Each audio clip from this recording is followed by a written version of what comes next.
चल रहा है। अज दा ये शब्द भगत कबीर जी की बाणी दे विचों राग गोंड का अंतला शब्द है।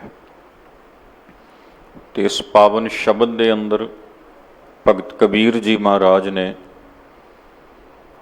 धर्म दे विच अहम थां रखण वाले एक विषय के उपर अपना पक्ष, अपनी विचार पेश की है। साध संगत करीब करीब धर्मां दा संबंध जिन्ने भी हैं मनुख की मुक्ति दे नाल है, जीव की मुक्ति दे नाल संबंध है। किसी भी धर्म नूं असीं पढ़ीए ना तो हर धर्म का मुख टीचा इंसान नूं मुक्त करना है। तो इस मुक्ति दे लई तरीके वक्खो वखरे दसे गए हैं, यतन वक्खो वखरे दसे गए हैं। समय समय के उपर जिवें जिवें धर्मां दा प्रचलन होया तिवें तिवें वक्खो वखरे तरीकों की सांझ लोकां नाल पाई गई। तो इसे प्रकरण दे विच चलदियां एक विषा ये भी आया कि मनुख अन्न का त्याग करे, अनाज का त्याग करे, तो उनके उपर रब की खुशी होएगी, उसनूं मुक्ति मिलेगी। अनाज के त्याग का विधान वख वख धर्मां च होया। हिंदू धर्म दे विच इसनूं वर्त के नाम नाल जाणिया जांदा है, तो इस्लाम धर्म दे विच इसनूं रोज़ियां दे नाम नाल जाणिया जांदा है। ते इन्हां दोवें हालातां दे विच धर्मां नूं मनण वाले दसे गए समय के मुताबिक अनाज का त्याग करते हैं। जदों सूरज चढ़ जाता वा तो खाना छड़ देंदे ने। जदों तक सूरज छिपदा नहीं उदों तक उन्हां कुछ खाना नहीं हुंदा। समय भी वक्खो वखरे ने ते उहदे नाल जुड़ियां होईयां मनौतां भी वक्खो वखरियां हन। भावें कि अज दे समय जिहड़े वर्त हन वो साडे सिख परिवारां विच भी आउण लग पे ते वधेरे करके वर्त बीबियां वल्लों रखे जाते हैं, माइयां वल्लों रखे जाते हैं। तो उन्हां दे विचों एक वर्त हैगा वा जो बहुत प्रचलित है, करवा चौथ का, जिस दे संबंध विच मन्निया गया भी जिहड़ी बीबी वो व्रत रखदी उहदे पति की उम्र लंबी हुंदी है। हुण उम्र का लंबे होना, उम्र का छोटे होना चेता रखना। जे गुरु ग्रंथ साहब की बाणी उपर असी निश्चा रखते हैं ना, विश्वास रखते हैं, तो ये मनुख के हाथ विच नहीं है। मानुष कह किछ नाही हाथ, मनुख के हाथ विच नहीं है। तो परमेश्वर जी ने एक हुक्म स्थापित किया ते उस हुक्म दे विच जीव नूं संसार दे विच जीवन का समा मिलता है। जम्मण मरना हुक्म है, भाणे आवे जाए। इसनूं रोक नहीं सकते ते इसनूं घटा ते वधा भी नहीं सकते। इस विच दखल नहीं दिता जा सकता। गुरु साहब जी की पावन बाणी ने स्पष्ट रूप दे विच दसिया, क्या जाना केव मरेंगे, कैसा मरना होए। नह बारिक नह जोबन नह बिरदी कछबंद, ओ बेरा न बूझिया जो आए पर जम फंद। उस वेले दा, उस मौके दा, उस समय दा ਪਾਤਸ਼ਾਹ ਕਹਿੰਦੇ ਨਹੀਂ ਭਾਈ, ਪਤਾ ਕਿਸੇ ਨੂੰ ਵੀ ਜਦੋਂ ਇਸ ਸਰੀਰ ਨੇ ਬਿਨਸ ਜਾਣਾ ਹੈ, ਇਸ ਨੇ ਖਤਮ ਹੋ ਜਾਣਾ ਹੈ। ਸੋ ਇਸ ਲਈ ਇਹ ਜਿਹੜਾ ਉਮਰਾਂ ਨਾਲ ਜੁੜਿਆ ਹੋਇਆ ਵਾ, ਇਹਨੂੰ ਤੇ ਸੌਖਿਆਂ ਹੀ ਛੱਡਿਆ ਜਾ ਸਕਦਾ ਗੁਰੂ ਗ੍ਰੰਥ ਸਾਹਿਬ ਸੱਚੇ ਪਾਤਸ਼ਾਹ ਜੀ ਦੀ ਪਾਵਨ ਬਾਣੀ ਦੇ ਉੱਪਰ ਨਿਸ਼ਚਾ ਕਰਦੇ ਹੋਏ। ਇਸ ਲਈ ਮੈਂ ਬੇਨਤੀ ਆਪ ਜੀ ਨੂੰ ਸਾਧ ਸੰਗਤ ਕਰਾਂ, ਕਈ ਵਾਰੀ ਆਪਾਂ ਇਹ ਨੁਕਤਾ ਸਾਂਝਾ ਕੀਤਾ, ਸ਼੍ਰੀ ਗੁਰੂ ਗ੍ਰੰਥ ਸਾਹਿਬ ਮਹਾਰਾਜ ਜੀ ਨੂੰ ਨਤਮਸਤਕ ਹੋਣਾ, ਗੁਰੂ ਘਰ ਆਉਣਾ, ਮੱਥਾ ਟੇਕਣਾ ਸਤਿਗੁਰੂ ਜੀ ਦੇ ਸਤਿਕਾਰ ਦਾ ਇੱਕ ਪੱਖ ਹੈ, ਜੋ ਬਾਹਰਲਾ ਪੱਖ ਹੈ।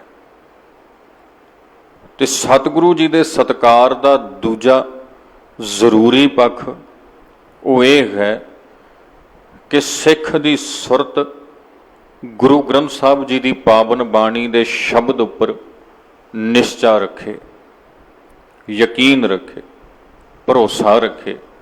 ਸਿੱਖ ਰਹਿਤ ਮਰਿਆਦਾ ਜਦੋਂ ਆਪਾਂ ਪੜ੍ਹਦੇ ਹਾਂ ਨਾ, ਉਸ ਰਹਿਤ ਮਰਿਆਦਾ ਦੇ ਅੰਦਰ ਜੋ ਪਹਿਲਾ ਇੰਦਰਾਜ ਦਰਜ ਕੀਤਾ ਗਿਆ, ਉਹਦਾ ਸਿਰਲੇਖ ਲਿਖਿਆ ਸਿੱਖ ਦੀ ਤਾਰੀਫ, ਤੇ ਉਹਦਾ ਭਾਵ ਹੈਗਾ ਬਈ ਸਿੱਖ ਦੀ ਪਰਿਭਾਸ਼ਾ, ਕੌਣ ਹੁੰਦਾ ਸਿੱਖ, ਆਖਣਾ ਹੋਵੇ ਤੇ ਕਿਹਨੂੰ ਕਹੀਏ। ਤੇ ਉਹਦੀ ਵਿਆਖਿਆ ਕਰਦੇ ਹੇਠਾਂ ਲਿਖਿਆ ਗਿਆ, ਉਹ ਇਸਤਰੀ ਜਾਂ ਪੁਰਸ਼ ਜੋ ਇੱਕ ਅਕਾਲ ਪੁਰਖ ਉੱਪਰ 10 ਗੁਰੂ ਸਾਹਿਬਾਨ ਸ਼੍ਰੀ ਗੁਰੂ ਨਾਨਕ ਸਾਹਿਬ ਤੋਂ ਲੈ ਕੇ ਗੁਰੂ ਗੋਬਿੰਦ ਸਿੰਘ ਜੀ ਤੱਕ ਅਤੇ ਸ਼੍ਰੀ ਗੁਰੂ ਗ੍ਰੰਥ ਸਾਹਿਬ ਸੱਚੇ ਪਾਤਸ਼ਾਹ ਜੀ ਦੀ ਪਾਵਨ ਬਾਣੀ ਅਤੇ ਜੀਵਨ ਸਿੱਖਿਆਵਾਂ ਉੱਪਰ ਨਿਸ਼ਚਾ ਰੱਖਦਾ ਹੈ, ਕਿਸੇ ਹੋਰ ਧਰਮ ਨੂੰ ਨਹੀਂ ਮੰਨਦਾ। ਦਸਮੇਸ਼ ਜੀ ਦੇ ਅੰਮ੍ਰਿਤ ਉੱਪਰ ਨਿਸ਼ਚਾ ਰੱਖਦਾ ਹੈ, ਕਿਸੇ ਹੋਰ ਧਰਮ ਨੂੰ ਨਹੀਂ ਮੰਨਦਾ, ਉਹ ਸਿੱਖ ਹੈ। ਹੁਣ ਨਿਸ਼ਚਾ ਰੱਖਣ ਤੋਂ ਭਾਵ ਕੀ ਹੁੰਦਾ?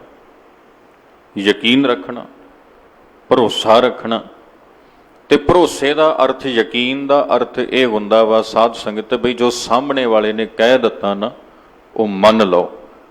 ਇਹਨੂੰ ਭਰੋਸਾ ਕਰਨਾ ਕਹਿੰਦੇ ਆ, ਇਹਨੂੰ ਵਿਸ਼ਵਾਸ ਕਰਨਾ ਕਹਿੰਦੇ ਆ। ਜੇ ਸਾਹਮਣੇ ਵਾਲੇ ਨੇ ਇਹ ਕਹਿ ਦਿੱਤਾ ਨਾ ਵੀ ਭਾਈ ਤੂੰ ਆਪਣਾ ਹੱਥ ਮੈਨੂੰ ਫੜਾਈ ਤੇ ਮੈਂ ਤੈਨੂੰ ਡਿੱਗਣ ਨਹੀਂ ਦਿਆਂਗਾ, ਤੇ ਹੁਣ ਭਰੋਸਾ ਕਰਨਾ ਕੀ ਹੈ? ਉਹਦੀ ਗੱਲ ਮੰਨੇ, ਉਹਦੀ ਗੱਲ ਤੇ ਅਮਲ ਕਰੇ। ਹੁਣ ਜੇ ਉਸ ਦੀ ਗੱਲ ਉੱਪਰ ਅਮਲ ਨਹੀਂ ਕਰ ਰਿਹਾ, ਇਹਦਾ ਮਤਲਬ ਭਰੋਸਾ ਨਹੀਂ ਕਰ ਰਿਹਾ, ਮੈਨੂੰ ਖਿਮਾ ਕਰਨੇ।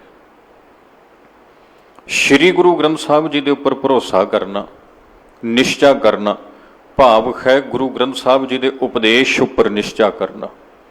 ਜੋ ਗੁਰੂ ਗ੍ਰੰਥ ਸਾਹਿਬ ਮਹਾਰਾਜ ਜੀ ਦੀ ਬਾਣੀ ਨੇ ਆਖ ਦਿੱਤਾ, ਉਹਨਾਂ ਬਚਨਾਂ ਦੇ ਉੱਪਰ ਨਿਸ਼ਚਾ ਕਰਨਾ, ਉਹਨਾਂ ਨੂੰ ਮੰਨਣਾ।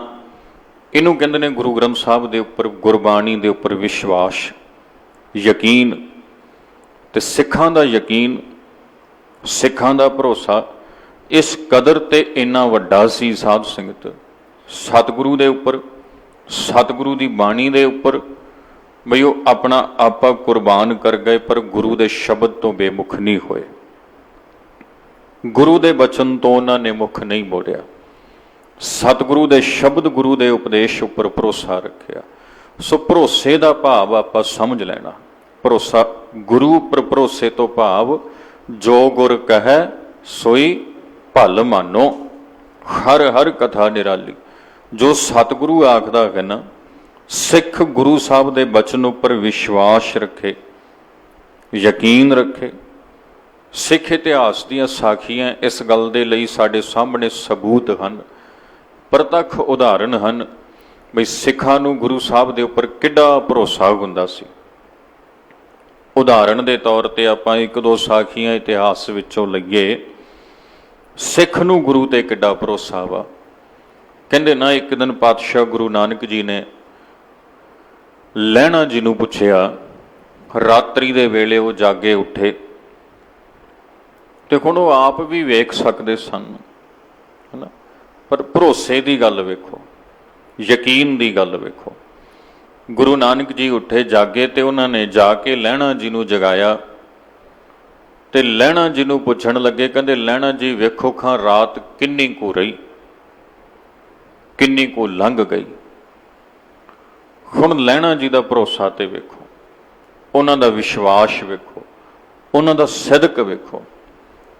ਉਹਨਾਂ ਨੇ ਉੱਥੇ ਬੈਠਿਆਂ ਬਿਸਤਰੇ 'ਚ ਨਹੀਂ ਕਹਿ ਦਿੱਤਾ ਵੀ ਇੱਥੇ ਹੀ ਕਹਿ ਦੀ, ਨਹੀਂ, ਉਹ ਗਏ, ਉਹ ਮੁੜ ਕੇ ਆਏ ਤੇ ਉਹਨਾਂ ਦੇ ਅੰਤਰ ਆਤਮੇ ਨੇ ਇੱਕ ਗੱਲ ਆਖੀ, ਮਨਾ ਗੁਰੂ ਤੋਂ ਵੱਡਾ ਭਲਾ ਕੌਣ ਹੋਏਗਾ। ਗੁਰੂ ਦੇ ਕਰਨ ਕਾਰਨ ਸਮਰੱਥ ਹੈ। ਤੇ ਜਾ ਕੇ ਉਹਨਾਂ ਸਤਿਗੁਰ ਨੂੰ ਆਖਣਾ ਕੀਤਾ, ਸੱਚੇ ਪਾਤਸ਼ਾਹ, ਜਿੰਨੀ ਲੰਘਾਈ ਲੰਘ ਗਈ, ਜਿੰਨੀ ਰੱਖੀ ਤੇ ਰਹਿ ਗਈ। ਹੁਣ ਇਹਦਾ ਭਾਵ ਇਹ ਨਾ ਲੈਣਾ ਵੀ ਉਹਨਾਂ ਨੂੰ ਸਮਾਂ ਨਹੀਂ ਸੀ ਵੇਖਣਾ ਆਉਂਦਾ। ਇਹਦਾ ਭਾਵ ਇਹ ਵੀ ਨਾ ਲੈਣਾ ਵੀ ਉਹ ਗੁਰੂ ਨਾਨਕ ਸਾਹਿਬ ਦੀ ਗੱਲ ਟਾਲ ਰਹੇ ਸਨ। ਇੱਥੇ ਭਾਵ ਭਰੋਸੇ ਤੋਂ ਹੈ ਬਈ ਸਿੱਖ ਗੁਰੂ ਉੱਪਰ ਕਿੱਡਾ ਵੱਡਾ ਭਰੋਸਾ ਕਰਦਾ ਸੀ, ਰੱਬ ਰੂਪ ਕਰਕੇ ਮੰਨਦਾ ਸੀ। ਗੁਰੂ ਨੂੰ ਰੱਬ ਕਰਕੇ ਮੰਨਣ ਤੋਂ ਭਾਵ ਗੁਰੂ ਦਾ ਇੱਕ ਇੱਕ ਬਚਨ ਸਿੱਖ ਦੇ ਲਈ ਇਲਾਹੀ ਫੁਰਮਾਨ ਹੁੰਦਾ। ਤੇ ਸਿੱਖ ਬਾਕੀ ਤੇ ਸਭ ਕੁਝ ਛੱਡ ਸਕਦਾ, ਪਰ ਸਤਿਗੁਰੂ ਦਾ ਉਪਦੇਸ਼ ਨਹੀਂ ਛੱਡ ਸਕਦਾ, ਗੁਰੂ ਦਾ ਬਚਨ ਨਹੀਂ ਛੱਡ ਸਕਦਾ। ਸੋ ਸਾਧ ਸੰਗਤ, ਭਰੋਸੇ ਨੂੰ ਆਪ ਜੀ ਨੇ ਸਮਝਣਾ। ਭਰੋਸੇ ਤੋਂ ਭਾਵ, ਮੈਨੂੰ ਖਿਮਾ ਕਰਨੀ, ਮੈਂ ਬੇਨਤੀ ਕਰਨ ਲੱਗਿਆ ਵਾਂ, ਭਰੋਸੇ ਤੋਂ ਭਾਵ ਅਗਿਆਨਤਾ ਵਾਲੀ ਸ਼ਰਧਾ ਭਰੋਸਾ ਨਹੀਂ ਹੁੰਦੀ। ਭਰੋਸੇ ਤੋਂ ਭਾਵ ਗੁਰੂ ਦੇ ਬਚਨ ਉੱਪਰ ਯਕੀਨ ਕਰਨਾ ਹੁੰਦਾ ਹੈ। ਇੱਕ ਅਗਿਆਨਤਾ ਵਾਲੀ ਸ਼ਰਧਾ ਹੁੰਦੀ, ਉਸ ਨੂੰ ਭਰੋਸਾ ਨਹੀਂ ਕਿਹਾ ਜਾਂਦਾ, ਉਹ ਤੇ ਨਿਆਣਿਆਂ ਵਾਲਾ ਕੰਮ ਹੁੰਦਾ ਵਾ। ਭਰੋਸੇ ਤੋਂ ਭਾਵ ਜੋ ਗੁਰ ਕਹਿ ਸੋਈ ਭਲ ਮਾਨੋ। ਜੇ ਗੁਰੂ ਨੇ ਕਹਿ ਦਿੱਤਾ ਨਾ, ਗੁਰਸਿੱਖ ਤੇਰੇ ਜੀਵਨ 'ਚ ਇਹ ਕਰਮ ਹੋਣਾ ਚਾਹੀਦਾ ਤੇ ਇਹ ਨਹੀਂ ਹੋਣਾ ਚਾਹੀਦਾ, ਤੇ ਅੱਖਾਂ ਬੰਦ ਕਰਕੇ ਸਿੱਖ ਆਖੇ ਸੱਚੇ ਪਾਤਸ਼ਾਹ ਸਤ ਵਚਨ। ਭਾਈ ਲਹਿਣਾ ਜੀ ਨੂੰ ਗੁਰੂ ਨਾਨਕ ਸੱਚੇ ਪਾਤਸ਼ਾਹ ਮਹਾਰਾਜ ਨੇ ਆਖਿਆ ਗੋਣਾ, ਲਹਿਣਾ ਜੀ ਕਿੱਥੇ ਪੈ ਜਾਂਦੇ ਹੋ? ਦੀਦਾਰਿਆਂ ਲਈ ਜਾਣਾ ਜੀ। ਕਿਤੇ ਦੇਵੀ ਦੇ ਹੋਏ ਦੀਦਾਰੇ? ਨਹੀਂ ਪਾਤਸ਼ਾਹ, ਹਾਲੇ ਤੀਕਰ ਤੇ ਨਹੀਂ ਹੋਏ। ਕਿੰਨਾ ਕੁ ਸਮਾਂ ਲੰਘ ਗਿਆ, ਅੱਜ ਜਿੰਨਾ ਵੱਡਾ ਹੋਇਆ ਜੀ ਇਹੀ ਕੰਮ ਕਰਦਿਆਂ ਹੋਇਆ ਵਾਂ, ਤੇ ਹੁਣ ਤੱਕ ਕੋਈ ਪ੍ਰਾਪਤੀ ਤੇ ਨਹੀਂ ਹੋਈ। ਤੇ ਸੱਚੇ ਪਾਤਸ਼ਾਹ ਜੀ ਤੋਂ ਜਦੋਂ ਉਪਦੇਸ਼ ਮੰਗਿਆ ਹੋਣਾ ਭਾਈ ਸਾਹਿਬ ਹੋਣਾ ਨੇ, ਤੇ ਸਤਿਗੁਰੂ ਗੁਰੂ ਨਾਨਕ ਸਾਹਿਬ ਨੇ ਆਪਣਾ ਉਪਦੇਸ਼ ਦ੍ਰਿੜ ਕਰਵਾਉਂਦੇ ਹੋਏ ਭਰੋਸਾ ਇੱਕ ਤੇ ਰੱਖਣ ਦੀ ਗੱਲ ਕੀਤੀ ਹੋਣੀ। ਤੇ ਸਾਰਾ ਇਤਿਹਾਸ ਪੜ੍ਹ ਕੇ ਵੇਖ ਲਓ ਸਾਧ ਸੰਗਤ, ਜਿਸ ਦਿਨ ਗੁਰੂ ਨਾਨਕ ਜੀ ਦੇ ਹੋ ਗਏ ਭਾਈ ਲਹਿਣਾ ਜੀ ਨਾ, ਉਸ ਦਿਨ ਜੇ ਕਿਸੇ ਹੋਰ ਥਾਂ ਉੱਪਰੋਂ ਗਏ ਨੇ ਤੇ ਦੱਸੋ। ਪਰ ਅੱਜ ਕੱਲ੍ਹ ਗੁਰਸਿੱਖ ਕਹਿੰਦੇ ਨਹੀਂ ਜੀ, ਸਾਡੀ ਸ਼ਰਧਾ ਨੂੰ ਸੱਟ ਵੱਜਦੀ, ਸਾਡੀ ਭਾਵਨਾ ਨੂੰ ਸੱਟ ਵੱਜਦੀ। ਭਲਿਓ ਕਿੱਡੀ ਕੁ ਸੱਟ ਲੱਗੀ ਹੋਏਗੀ ਬਾਬੇ ਅਮਰਦਾਸ ਦੀ ਭਾਵਨਾ ਨੂੰ, ਜਦੋਂ ਇੱਕ ਗੁਰਸਿੱਖ ਨੇ ਉਹਨਾਂ ਨੂੰ ਆਖਿਆ ਹੋਣਾ, ਤੇਰੇ ਲਾਗੇ ਗੁਰੂ ਨਾਨਕ ਪਾਤਸ਼ਾਹ ਐਡੀ ਹਸਤੀ ਜਿਨ੍ਹਾਂ ਨੇ ਦੁਨੀਆ ਨੂੰ ਤਾਰਿਆ, ਬਾਸਰਕੇ ਤੋਂ ਕਰਤਾਰਪੁਰ ਕੋਈ ਬਹੁਤੀ ਦੂਰ ਨਹੀਂ ਸਾਧ ਸੰਗਤ, ਅੱਜ ਵੀ ਜਾ ਕੇ ਵੇਖ ਲਓ, ਕੋਈ ਬਹੁਤੀ ਦੂਰ ਨਹੀਂ। ਤੇ ਉਹਨਾਂ ਸਮਿਆਂ 'ਚ ਜਦੋਂ ਗੁਰੂ ਨਾਨਕ ਪਾਤਸ਼ਾਹ ਜੀ ਦੀ ਵਡਿਆਈ ਕਾਬੇ ਤੱਕ ਫੈਲੀ ਹੋਈ ਸੀ, ਗੁਰੂ ਨਾਨਕ ਪਾਤਸ਼ਾਹ ਦੀ ਵਡਿਆਈ ਸਿੰਗਲਾ ਦੀਪ ਤੱਕ ਫੈਲੀ ਹੋਈ ਸੀ, ਗੁਰੂ ਨਾਨਕ ਪਾਤਸ਼ਾਹ ਦੀ ਵਡਿਆਈ ਪੂਰੇ ਮੁਲਕ ਵਿੱਚ ਫੈਲੀ ਹੋਈ ਸੀ, ਤੇ ਉਹ ਕਹਿਣ ਲੱਗਿਆ, ਗੁਰਸਿੱਖ ਕਹਿੰਦਾ ਤੂੰ ਨੇੜੇ ਰਹਿੰਦਾ ਹੋਇਆ ਵੀ ਲਾਹਾ ਨਾ ਲੈ ਸਕਿਆ। ਉਹਨੇ ਆਖਿਆ ਹੋਣਾ ਵੀ ਤੇਰੀ ਹਾਲਤ ਤੇ ਭਾਈ ਸਾਗਰ ਦੇ ਵਿੱਚ ਜਿੱਥੇ ਇੱਕ ਕਮਲ ਦਾ ਫੁੱਲ ਉੱਗਿਆ ਹੋਇਆ ਵਾ, ਜੋ ਸੁਗੰਧੀ ਨਾਲ, ਰਸ ਨਾਲ, ਮਹਿਕ ਨਾਲ ਭਰਿਆ ਹੋਇਆ, ਉਹਦੇ ਨੇੜੇ ਰਹਿਣ ਵਾਲੇ ਇੱਕ ਡੱਡੂ ਜੈਸੀ ਹੋ ਗਈ। ਭੌਰਾ ਆਉਂਦਾ ਬੜੀ ਦੂਰੋਂ ਆ ਕੇ ਲਾਹਾ ਲੈ ਜਾਂਦਾ, ਪਰ ਨੇੜੇ ਵਾਲਾ ਕਈ ਵਾਰੀ ਸਾਰ ਨਾ ਜਾਣਨ ਕਰਕੇ ਉਵੇਂ ਦਾ ਰਹਿ ਜਾਂਦਾ ਹੈ। ਬੜੀ ਦੂਰੋਂ ਦੂਰੋਂ ਲੋਕੀ ਆ ਕੇ, ਕਿੱਥੋਂ ਕਿੱਥੋਂ ਆ ਕੇ ਲੋਕੀ ਵੇਖ, ਕਾਬਲ, ਕੰਧਾਰ, ਬਗਦਾਦ ਤੋਂ ਆ ਕੇ ਲਾਹਾ ਲੈ ਗਏ ਸਤਿਗੁਰੂ ਗੁਰੂ ਨਾਨਕ ਪਾਤਸ਼ਾਹ ਤੋਂ, ਤੇ ਤੁਸੀਂ ਇੱਥੇ ਨੇੜੇ ਰਹਿ ਕੇ ਵੀ ਲਾਹਾ ਨਹੀਂ ਲੈ ਸਕੇ। ਕਿੱਥੇ ਕਿੱਥੇ ਤੁਰੇ ਫਿਰਦੇ ਹੋ? ਅੱਜ ਜਿੱਡੀ ਦੂਰ ਜਾਂਦੇ ਹੋ ਨਾ, ਖਡੂਰ ਸਾਹਿਬ ਉਦੋਂ ਨੇੜੇ ਆ। ਜਿੰਨੀ ਦੂਰ ਜਾਂਦੇ ਹੋ ਤੁਸੀਂ ਸਾਲ 'ਚ 2 ਵਾਰੀ, ਖਡੂਰ ਸਾਹਿਬ ਉਦੋਂ ਕਿਤੇ ਨੇੜੇ ਆ ਬਾਸਰਕੇ ਦੇ। ਜਾਇਓ, ਕਦੀ ਦਰਸ਼ਨ ਕਰਿਓ, ਸੰਗਤ ਕਰਿਓ, ਤੇ ਜੀਵਨ ਬਦਲ ਜਾਏਗਾ। ਗੁਰਸਿੱਖ ਨੇ ਬੜੇ ਪ੍ਰੇਮ ਨਾਲ ਆਖਿਆ ਹੋਣਾ। ਇਹ ਗੱਲਾਂ ਆਪਾਂ ਸੋਚ ਸਕਦੇ ਹਾਂ, ਕਿਤਾਬਾਂ 'ਚ ਨਹੀਂ ਲਿਖੀਆਂ, ਸੋਚ ਸਕਦੇ ਹਾਂ। ਗੁਰਸਿੱਖ ਨੇ ਬੜੇ ਪ੍ਰੇਮ ਨਾਲ ਸਮਝਾਇਆ ਹੋਣਾ ਵਾ। ਤੇ ਫਿਰ ਤੁਸੀਂ ਵੇਖੋ, ਕਹਿੰਦੇ ਨਾ ਬਾਬਾ ਅਮਰਦਾਸ ਜੀ ਨੂੰ ਨੀਂਦ ਨਹੀਂ ਆਈ ਵੀ ਉਹ ਮਨਾ ਇੰਨਾ ਸਮਾਂ ਅਜਾਈਂ ਕੱਢ ਲਿਆ। ਦੀਨ ਦੁਨੀਆ ਨੂੰ ਤਾਰਨ ਵਾਲੇ ਜਗਤ ਗੁਰ ਬਾਬਾ ਗੁਰੂ ਨਾਨਕ, ਜਿਨ੍ਹਾਂ ਦੇ ਕਦਮਾਂ ਦੇ ਵਿੱਚ ਬੜੇ ਵੱਡੇ ਵੱਡੇ ਪੀਰ ਫਕੀਰ ਆਏ, ਜਿਨ੍ਹਾਂ ਨੇ ਕਿੱਡੀ ਕਿੱਡੀ ਦੂਰ ਤੱਕ ਜਾ ਕੇ ਕਿੰਨਿਆਂ ਨੂੰ ਤਾਰਿਆ, ਉਹ ਤੂੰ ਉਹਨਾਂ ਦਾ ਦਰਸ਼ਨ ਵੀ ਨਾ ਕਰ ਸਕਿਆ, ਤੂੰ ਉਹਨਾਂ ਦੀ ਸੰਗਤ ਵੀ ਨਾ ਕਰ ਸਕਿਆ। ਕਿੰਨਾ ਆਪਣੇ ਆਪੇ ਦੇ ਉੱਪਰ ਉਹਨਾਂ ਨੂੰ ਮਹਿਸੂਸ ਹੋਇਆ ਹੋਣਾ। ਫਿਰ ਨੀਂਦ ਕਿੱਥੇ ਪੈਂਦੀ ਜੀ ਇਹੋ ਜਿਹੀ ਹਾਲਤ ਵਿੱਚ। ਫਿਰ ਤੇ ਅਗਲੀ ਸਵੇਰ ਉਹ ਕਹਿਣ ਲੱਗੇ ਆਪਣੀ ਨੂੰਹ ਨੂੰ, ਕਹਿੰਦੇ ਦਰਸ਼ਨ ਕਰਨਾ ਵਾ। ਕਹਿੰਦੇ ਜੀ ਤੁਸੀਂ ਮਿਲੇ ਤੇ ਹੋ? ਨਹੀਂ, ਉਸ ਰੂਪ ਦੇ ਵਿੱਚ ਨਹੀਂ, ਹੁਣ ਤੇ ਗੁਰੂ ਨੂੰ ਮਿਲਣਾ। ਉਦੋਂ ਗੁਰੂ ਥੋੜੇ ਸੀ ਉਹ, ਹੁਣ ਗੁਰੂ ਨੂੰ ਮਿਲਣਾ ਵਾ। ਹੁਣ ਤੇ ਗੁਰੂ ਦਾ ਦੀਦਾਰ ਕਰਨਾ, ਗੁਰੂ ਦੀ ਸੰਗਤ ਕਰਨੀ ਹੈ। ਤੇ ਫਿਰ ਉਹ ਦੱਸਦੇ ਨੇ ਇਤਿਹਾਸ ਦੇ ਵਿੱਚੋਂ, ਕਹਿੰਦੇ ਬੀਬੀ ਅਮਰੋ ਜੀ ਨੇ ਦਰਸ਼ਨ ਕਰਵਾਇਆ, ਮੇਲ ਕਰਵਾਇਆ ਬਾਬਾ ਅਮਰਦਾਸ ਦਾ ਗੁਰੂ ਅੰਗਦ ਸਾਹਿਬ ਦੇ ਨਾਲ। ਤੇ ਜਦੋਂ ਇੱਕ ਵਾਰੀ ਸਿੱਖ ਦਾ ਮੇਲ ਸੱਚੇ ਗੁਰੂ ਨਾਲ ਹੋ ਗਿਆ ਨਾ, ਇੱਧਰ ਵੀ ਸੱਚਾ ਸਿੱਖ ਤੇ ਇੱਧਰ ਵੀ ਸੱਚਾ ਗੁਰੂ ਜਦੋਂ ਇੱਕ ਵਾਰੀ ਮਿਲ ਗਏ ਨਾ, ਫਿਰ ਉੱਥੇ ਵਿਛੋੜਾ ਨਹੀਂ ਹੋਇਆ ਕਰਦਾ, ਫਿਰ ਉੱਥੇ ਫਾਸਲੇ ਤੇ ਫਰਕ ਨਹੀਂ ਹੋਇਆ ਕਰਦੇ। ਇਸ ਲਈ ਸਾਧ ਸੰਗਤ ਸ਼ਰਧਾ ਸੱਚੀ ਬਣਾ ਕੇ ਰੱਖੋ, ਸ਼ਰਧਾ ਸੱਚ ਤੇ ਬਣਾ ਕੇ ਰੱਖੋ।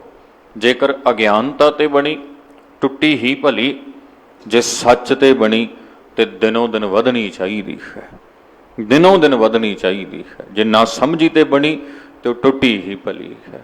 ਸੋ ਸਤਿਗੁਰੂ ਸੱਚੇ ਪਾਤਸ਼ਾਹ ਧੰਨ ਗੁਰੂ ਗ੍ਰੰਥ ਸਾਹਿਬ ਮਹਾਰਾਜ ਜੀ, ਅੱਜ ਦੇ ਸਮੇਂ ਅਸੀਂ ਤੇ ਸ੍ਰੀ ਗੁਰੂ ਗ੍ਰੰਥ ਸਾਹਿਬ ਦਾ ਹੀ ਦਰਸ਼ਨ ਕਰ ਸਕਦੇ ਹਾਂ। ਆਪਾਂ ਤੇ ਸਾਧ ਸੰਗਤ ਬਾਣੀ ਦਾ ਪਾਠ ਕਰਕੇ, ਬਾਣੀ ਦੇ ਉਪਦੇਸ਼ ਤੇ ਭਾਵ ਦੀ ਰਾਹੀਂ ਆਪਣੇ ਮਨਾਂ ਵਿੱਚ ਵੀ ਕਈਆਂ ਦੇ ਆਉਂਦਾ ਹੋਣਾ ਵੀ ਕਦੀ ਕਿਧਰੇ ਗੁਰੂ ਨਾਨਕ ਪਾਤਸ਼ਾਹ ਦਾ ਦਰਸ਼ਨ ਉਹਨਾਂ ਸਮਿਆਂ 'ਚ ਕਿਤੇ ਹੁੰਦੇ ਤੇ ਕੀਤਾ ਹੁੰਦਾ, ਸੰਗਤ ਕੀਤੀ ਹੁੰਦੀ, ਤੇ ਪਤਾ ਨਹੀਂ ਉਹ ਕਿਵੇਂ ਦਾ ਸਾਰਾ ਵਾਤਾਵਰਣ ਤੇ ਮਾਹੌਲ ਹੋਣਾ ਸੀ ਕਰਤਾਰਪੁਰ ਸਾਹਿਬ ਦਾ। ਪਰ ਅੱਜ ਸਾਡੇ ਕੋਲ ਜਿਵੇਂ ਬਾਬਾ ਅਮਰਦਾਸ ਜੀ ਦੇ ਕੋਲ ਸ੍ਰੀ ਗੁਰੂ ਅੰਗਦ ਸਾਹਿਬ ਮਹਾਰਾਜ, ਤੇ ਉਹਨਾਂ ਨੂੰ ਗੁਰੂ ਨਾਨਕ ਕਰਕੇ ਜਾਣਿਆ ਤੇ ਮੰਨਿਆ, ਅੱਜ ਸਾਡੇ ਕੋਲ ਸ੍ਰੀ ਗੁਰੂ ਗ੍ਰੰਥ ਸਾਹਿਬ ਸੱਚੇ ਪਾਤਸ਼ਾਹ ਹਨ, ਤੇ ਅਸੀਂ ਗੁਰੂ ਗ੍ਰੰਥ ਸਾਹਿਬ ਸੱਚੇ ਪਾਤਸ਼ਾਹ ਨੂੰ ਗੁਰੂ ਨਾਨਕ ਕਰਕੇ ਜਾਣਨਾ ਤੇ ਮੰਨਣਾ ਹੈ। ਤੇ ਗੁਰੂ ਗ੍ਰੰਥ ਸਾਹਿਬ ਜੀ ਨੂੰ ਗੁਰੂ ਨਾਨਕ ਕਰਕੇ ਜਾਣਨ ਤੋਂ ਭਾਵ ਸ੍ਰੀ ਗੁਰੂ ਗ੍ਰੰਥ ਸਾਹਿਬ ਜੀ ਦੇ ਉਪਦੇਸ਼, ਸ੍ਰੀ ਗੁਰੂ ਗ੍ਰੰਥ ਸਾਹਿਬ ਜੀ ਦੀਆਂ ਸਿੱਖਿਆਵਾਂ, ਉਹਨਾਂ ਦੇ ਉੱਪਰ ਮਨ ਦਾ ਪੂਰਾ ਪੂਰਾ ਭਰੋਸਾ ਰੱਖਣਾ ਹੈ, ਪੂਰਾ ਪੂਰਾ ਯਕੀਨ ਤੇ ਵਿਸ਼ਵਾਸ ਰੱਖਣਾ ਹੈ। ਤੇ ਉਹ ਯਕੀਨ ਹੈ ਵੀ ਸੱਚੇ ਪਾਤਸ਼ਾਹ ਜੋ ਬਚਨ ਤੁਸੀਂ ਕਰਦੇ ਹੋ ਨਾ, ਦੁਨੀਆ ਇੱਧਰੋਂ ਇੱਧਰ ਹੋ ਜਾਵੇ ਪਰ ਤੁਹਾਡਾ ਸਿੱਖ ਤੁਹਾਡੇ ਬਚਨ ਤੋਂ ਪਰੇ ਨਹੀਂ ਹੋਏਗਾ, ਸਿੱਖਿਆ ਤੋਂ ਪਰੇ ਨਹੀਂ। ਇਹਨੂੰ ਸ਼ਰਧਾ ਕਹਿੰਦੇ ਨੇ, ਇਹਨੂੰ ਯਕੀਨ ਕਹਿੰਦੇ ਨੇ, ਇਹਨੂੰ ਭਰੋਸਾ ਕਹਿੰਦੇ ਨੇ। ਤੇ ਇਹ ਭਰੋਸਾ, ਇਹ ਸ਼ਰਧਾ ਸਿੱਖ ਦਾ ਸਤਿਗੁਰੂ ਦੇ ਉੱਪਰ ਹੋਣਾ ਚਾਹੀਦਾ ਵਾ। ਸੋ ਜੋ ਬੇਨਤੀ ਆਪਾਂ ਕਰਨ ਲੱਗੇ ਸਾਂ, ਅਨਾਜ ਦਾ ਤਿਆਗ, ਅੰਨ ਦਾ ਤਿਆਗ, ਵੇਖੋ ਇਸਲਾਮ ਧਰਮ 'ਚ ਕੀਤਾ। ਜੋ ਇਸਲਾਮ ਧਰਮ ਦੇ ਵਿੱਚ ਹਨ ਉਹਨਾਂ ਭਰਾਵਾਂ ਨੂੰ ਮੁਬਾਰਕ, ਉਹ ਆਪਣੇ ਕਰਮ ਨੂੰ ਮੰਨਣ, ਉਹਨੂੰ ਨਿਭਾਉਣ।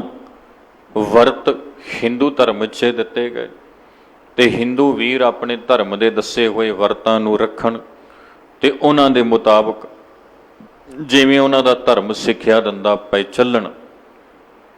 ਪਰ ਸਿੱਖਾਂ ਦੇ ਲਈ ਅਨਾਜ ਦੇ ਤਿਆਗ ਦਾ ਕੋਈ ਵਿਧਾਨ ਗੁਰਮਤ ਵਿੱਚ ਹੈ ਨਹੀਂ। ਸਾਧ ਸੰਗਤ ਇਹ ਚੇਤਾ ਰੱਖਣਾ, ਤਿਆਗ ਦਾ ਬਿਲਕੁਲ ਤਿਆਗ ਦੇਣਾ। ਹਾਂ, ਇਹ ਤਿਆਗ ਜ਼ਰੂਰ ਹੈਗਾ ਵਾ, ਬਾਬਾ ਹੋਰ ਖਾਣਾ ਖੁਸ਼ੀ ਖੁਆਰ, ਜਿਤ ਖਾਧੈ ਤਨ ਪੀੜੀਐ, ਮਨ ਮੈਂ ਚੱਲੈ ਵਿਕਾਰ। ਇਹ ਜ਼ਰੂਰ ਧਿਆਨ ਰੱਖਣਾ। ਸਤਿਗੁਰੂ ਜੀ ਨੇ ਨਸ਼ਿਆਂ ਦੇ ਤਿਆਗ ਬਾਰੇ ਸਖਤ ਸ਼ਬਦਾਂ 'ਚ ਬਾਣੀ ਅੰਦਰ ਲਿਖਣਾ ਕੀਤਾ, ਬਿਲਕੁਲ ਲਿਖਣਾ ਕੀਤਾ। ਗੁਰੂ ਸਾਹਿਬ ਦੇ ਸਮੇਂ ਭਾਈਆ ਚਿੱਟਾ ਤੇ ਹੈ ਨਹੀਂ ਸੀ, ਹੈ ਨਾ। ਗੁਰੂ ਸਾਹਿਬ ਦੇ ਸਮੇਂ ਹੈਰੋਇਨ ਵੀ ਨਹੀਂ ਹੋਣੀ। ਉਹਨਾਂ ਸਮਿਆਂ 'ਚ ਜ਼ਿਆਦਾਤਰ ਸ਼ਰਾਬਾਂ ਪੀਤੀਆਂ ਜਾਂਦੀਆਂ ਸਨ। ਇਸ ਲਈ ਗੁਰੂ ਸਾਹਿਬ ਨੇ ਉਸ ਨਸ਼ੇ ਦੇ ਬਾਬਤ ਗੁਰਬਾਣੀ ਦੇ ਅੰਦਰ ਮਨਾਹੀ ਕਰ ਦਿੱਤੀ। ਉਹਦੀ ਬਾਬਤ ਗੁਰਬਾਣੀ ਅੰਦਰ ਮਨਾਹੀ ਕਰ ਦਿੱਤੀ। ਤੇ ਉਹਦੇ ਤੋਂ ਸੇਧ ਭਾਵ ਇਹ ਲੈ ਲੈਣਾ ਵਾ ਵੀ ਜਦੋਂ ਮੇਰੇ ਗੁਰੂ ਨੇ ਮਨਾਹੀ ਕਰ ਦਿੱਤੀ ਫਿਰ ਮੈਂ ਉਸ ਪਾਸੇ ਕਿਉਂ ਜਾਵਾਂ ਬਈ। ਜਦੋਂ ਗੁਰੂ ਨੇ ਹੀ ਕਹਿ ਦਿੱਤਾ ਵੀ ਨਾ ਨਸ਼ਾ ਨਹੀਂ ਕਰਨਾ, ਜਿਤ ਪੀਤੈ ਮਤ ਦੂਰ ਵਰਲ ਪਵੈ ਵਿੱਚ ਆਏ, ਜਦੋਂ ਗੁਰੂ ਨੇ ਹੀ ਕਹਿ ਦਿੱਤਾ ਵੀ ਨਾ ਨਸ਼ਾ ਨਹੀਂ ਕਰਨਾ। ਇੱਥੋਂ ਤੱਕ ਭਗਤ ਰਵਿਦਾਸ ਜੀ ਮਹਾਰਾਜ ਉਹਨਾਂ ਨੇ ਬਾਣੀ 'ਚ ਲਿਖਣਾ ਕੀਤਾ। ਉਹ ਕਹਿੰਦੇ ਜਦੋਂ ਉਹ ਕੱਢੀ ਜਾਂਦੀ ਆ ਨਾ ਦਾਰੂ, ਜਦੋਂ ਉਹ ਜੋ ਲਾਹਣ ਵਗੈਰਾ ਜੋ ਵੀ ਹੁੰਦਾ ਭੱਠੀ 'ਚ ਪਾ ਕੇ ਉਹਨੂੰ ਉਬਾਲਿਆ ਜਾਂਦਾ, ਉਹਦਾ ਅਰਕ ਨਿਕਲਦਾ ਵਾ, ਉਹ 'ਚ ਪਾਣੀ ਪਾਇਆ ਜਾਂਦਾ ਉਹਨੂੰ ਰਿੰਨਣ ਵਾਸਤੇ ਨਾ, ਜੋ ਵੀ ਹੁੰਦਾ ਵਾ। ਤੇ ਭਗਤ ਜੀ ਕਹਿਣ ਲੱਗੇ ਜੇਕਰ ਉਹ ਢੋਲ 'ਚ ਜਿਹਦੇ 'ਚੋਂ ਰਿੰਨਿਆ ਕਾੜਿਆ ਜੋ ਵੀ ਹੁੰਦਾ ਉਹ ਕੀਤਾ ਜਾਂਦਾ, ਪਤਾ ਨਹੀਂ ਕਿਵੇਂ ਕਰਦੇ, ਉਹਦੇ 'ਚ ਆਮ ਪਾਣੀ ਦੀ ਥਾਂ ਤੇ ਜੇਕਰ ਗੰਗਾ ਦਾ ਪਾਣੀ ਵੀ ਪਾ ਲਏ ਕੋਈ, ਵੀ ਲਓ ਜੀ ਹੁਣ ਤੇ ਗੰਗਾ ਜਲ ਪਾ ਲਿਆ, ਹੁਣ ਤੇ ਪਵਿੱਤਰ ਹੋ ਗਈ ਏ। ਤੇ ਭਗਤ ਜੀ ਕਹਿੰਦੇ ਫਿਰ ਵੀ ਤੁਸੀਂ ਮੂੰਹ ਨਹੀਂ ਲਾਉਣਾ, ਕਿਉਂਕਿ ਨਸ਼ਾ ਨਸ਼ਾ ਹੈ, ਉਹ ਨਹੀਂ ਕਰਨਾ। ਜਦੋਂ ਇੱਥੋਂ ਤੱਕ ਮਨਾਹੀ ਕਰ ਦਿੱਤੀ ਗਈ ਫਿਰ ਕੀ ਮਜਾਲ ਗੁਰੂ ਦਾ ਸਿੱਖ ਗੁਰੂ ਦੇ ਵਚਨ ਤੋਂ ਪਰੇ ਹੋ ਕੇ ਨਸ਼ੇ ਨੂੰ ਹੱਥ ਲਾਏ। ਫਿਰ ਤਿਆਗ ਦੇਣਾ ਭਲਾ ਹੈ ਨਾ ਸਾਧ ਸੰਗਤ। ਜਿਹੜੀ ਚੀਜ਼ ਤਿਆਗਣ ਦੀ ਗੱਲ ਗੁਰਬਾਣੀ 'ਚ ਕੀਤੀ ਇਹ ਹੈ। ਅਗਲੀ ਚੀਜ਼ ਸੁਣੋ, ਤਿਆਗਨ ਨੀਕਾ ਕਾਮ ਕ੍ਰੋਧ ਲੋਭ ਮੋਹ ਤਿਆਗਣਾ। ਗੁਰੂ ਸਾਹਿਬ ਕਹਿੰਦੇ ਤਿਆਗੋ ਭਾਈ, ਪਰ ਅੰਨ ਨਹੀਂ। ਕਾਮ ਤਿਆਗੋ, ਕ੍ਰੋਧ ਤਿਆਗੋ, ਲੋਭ ਤਿਆਗੋ, ਮੋਹ ਤਿਆਗੋ, ਅਹੰਕਾਰ ਤਿਆਗੋ, ਤ੍ਰਿਸ਼ਨਾ ਨੂੰ ਤਿਆਗੋ, ਮਾਇਆ ਨੂੰ ਤਿਆਗੋ। ਇਹਨਾਂ ਚੀਜ਼ਾਂ ਦਾ ਤਿਆਗ ਕਰੋ। ਵੇਖੋ ਚੇਤਾ ਰੱਖਣਾ, ਗੁਰੂ ਸਾਹਿਬ ਨੇ ਨਾ ਤਾਂ ਅੰਨ ਤਿਆਗਣ ਬਾਰੇ ਕਿਸੇ ਥਾਂ ਦੇ ਉੱਪਰ ਬਾਣੀ 'ਚ ਸਿੱਖਾਂ ਨੂੰ ਹਦਾਇਤ ਕੀਤੀ, ਤੇ ਨਾ ਹੀ ਅੰਨ ਮੰਗ ਕੇ ਖਾਣ ਲਈ ਕਿਸੇ ਥਾਂ ਤੇ ਸਿੱਖਾਂ ਨੂੰ ਹਦਾਇਤ ਕੀਤੀ, ਕਿਉਂਕਿ ਦੋਵੇਂ ਹੀ ਚੀਜ਼ਾਂ ਪ੍ਰਚਲਿਤ ਸਨ। ਸਮਾਜ ਵਿੱਚ ਉਹ ਫਿਰਕਾ ਵੀ ਸੀ ਜਿਹੜਾ ਅੰਨ ਦਾ ਤਿਆਗ ਕਰਦਾ ਸੀ। ਉਹ ਕਹਿੰਦੇ ਸਨ ਵੀ ਅਸੀਂ ਪੌਣਾਹਾਰੀ ਹੋ ਗਏ ਜੀ, ਉਹ ਕਹਿ ਦਿੰਦੇ ਸਨ ਵੀ ਅਸੀਂ ਜੀ ਦੁੱਧਾਧਾਰੀ ਹੋ ਗਏ, ਅਸੀਂ ਅੰਨ ਨੂੰ ਸਵੀਕਾਰ ਨਹੀਂ ਕਰਦੇ। ਪਾਤਸ਼ਾਹ ਨੇ ਉਸ ਰੀਤ ਨੂੰ ਵੀ ਪ੍ਰਵਾਨ ਨਹੀਂ ਕੀਤਾ। ਤੇ ਇੱਕ ਉਹ ਵੀ ਸਨ ਜਿਹੜੇ ਘਰ ਘਰ ਜਾ ਕੇ ਮੰਗ ਕੇ ਖਾਂਦੇ ਸਨ, ਯੋਗੀ, ਕੰਨ ਪਾਟੇ ਯੋਗੀ। ਉਹਨਾਂ ਦਾ ਇੱਕ ਜਾਣਾ ਭਿਕਸ਼ੂਆਂ ਦੇ ਵਿੱਚੋਂ, ਬੋਧੀਆਂ ਦਾ, ਉਹ ਜਾਂਦੇ ਸਨ, ਉਹ ਜਾ ਕੇ ਮੰਗਦੇ ਸਨ, ਤੇ ਜੋ ਉਹਨਾਂ ਨੂੰ ਮਿਲ ਜਾਂਦਾ ਘਰਾਂ 'ਚੋਂ, ਆਟਾ ਮਿਲ ਗਿਆ, ਕਿੱਥੋਂ ਗੁੜ ਮਿਲ ਕੇ, ਕਿੱਥੋਂ ਕੁਛ ਮਿਲ ਗਿਆ, ਉਹ ਲੈ ਕੇ ਆ ਜਾਂਦੇ ਸਨ। ਫਿਰ ਉਹਦੇ ਤੋਂ ਉਹ ਆਪਣਾ ਅਨਾਜ ਤਿਆਰ ਕਰਕੇ ਖਾਂਦੇ ਸਨ। ਹੁਣ ਜਿਹੜਾ ਇਹ ਦਰ ਦਰ 'ਤੇ ਜਾ ਕੇ ਮੰਗਣਾ ਵਾ, ਗੁਰੂ ਸਾਹਿਬ ਨੇ ਸਿੱਖਾਂ ਨੂੰ ਇਹ ਮੰਗਣ ਵਾਸਤੇ ਵੀ ਨਹੀਂ ਕਿਸੇ ਥਾਂ ਤੇ ਆਖਿਆ ਤੁਸੀਂ ਅੰਨ ਮੰਗੋ ਜਾ ਕੇ, ਤੇ ਨਾ ਹੀ ਗੁਰੂ ਸਾਹਿਬ ਨੇ ਕਿਸੇ ਥਾਂ ਤੇ ਅੰਨ ਤਿਆਗਣ ਵਾਸਤੇ ਆਖਿਆ ਹੈ। ਸਤਿਗੁਰ ਦੀ ਪਾਵਨ ਬਾਣੀ ਆਖਦੀ, ਉਦਮ ਕਰਿੰਦਿਆਂ ਜੀਓ ਤੂੰ, ਕਮਾਉਂਦਿਆਂ ਸੁਖ ਭੁੰਜ, ਧਿਆਇਂਦਿਆਂ ਤੂੰ ਪ੍ਰਭ ਮਿਲ, ਨਾਨਕ ਉਤਰੀ ਚਿੰਦ। ਗੁਰੂ ਸਾਹਿਬ ਦੀ ਬਾਣੀ ਇਹ ਹਦਾਇਤ ਦਿੰਦੀ, ਖਾਥ ਪਾਉ ਕਰ ਕਾਮ ਸਭ ਚੀਤ ਨਿਰੰਜਨ ਨਾਲ। ਗੁਰੂ ਸਾਹਿਬ ਦੀ ਪਾਵਨ ਬਾਣੀ ਨੇ ਇਹ ਬਚਨ ਕਰਨਾ ਕੀਤਾ। ਤੇ ਸਤਿਗੁਰੂ ਨਾਲ ਹੀ ਲਿਖਦੇ ਨੇ, ਵਰਤ ਨਾ ਰਹੋ ਨਾ ਮਹਿ ਰਮਦਾਨਾ, ਤਿਸ ਸੇਵੀ ਜੋ ਕਰੇ ਨਿਦਾਨਾ। ਪਾਤਸ਼ਾਹ ਜੀ ਕਹਿੰਦੇ ਭਾਈ ਨਾ ਤੇ ਵਰਤਾਂ ਵਿੱਚ ਮੈਂ ਪੈਂਦਾ ਹਾਂ, ਤੇ ਨਾ ਹੀ ਰਮਦਾਨ ਦੇ ਮਹੀਨੇ ਰੋਜ਼ਿਆਂ ਦੀ ਅਸੀਂ ਗੱਲ ਕਰਦੇ ਹਾਂ, ਕਿਉਂਕਿ ਅਸੀਂ ਵਰਤ ਤੇ ਰੋਜ਼ੇ ਦੋਵਾਂ ਤੋਂ ਉੱਪਰ, ਮੰਦਰ ਤੇ ਮਸੀਤ ਦੋਵਾਂ ਤੋਂ ਪਰੇ ਅਸੀਂ ਉਸ ਨਾਲ ਜੁੜੇ ਹਾਂ ਜੋ ਅੱਲਾ ਰਾਮ ਕੇ ਪਿੰਡ ਪ੍ਰਾਣ ਦੀ ਗੱਲ ਗੁਰਬਾਣੀ ਵਿੱਚੋਂ ਕੀਤੀ ਗਈ ਹੈ।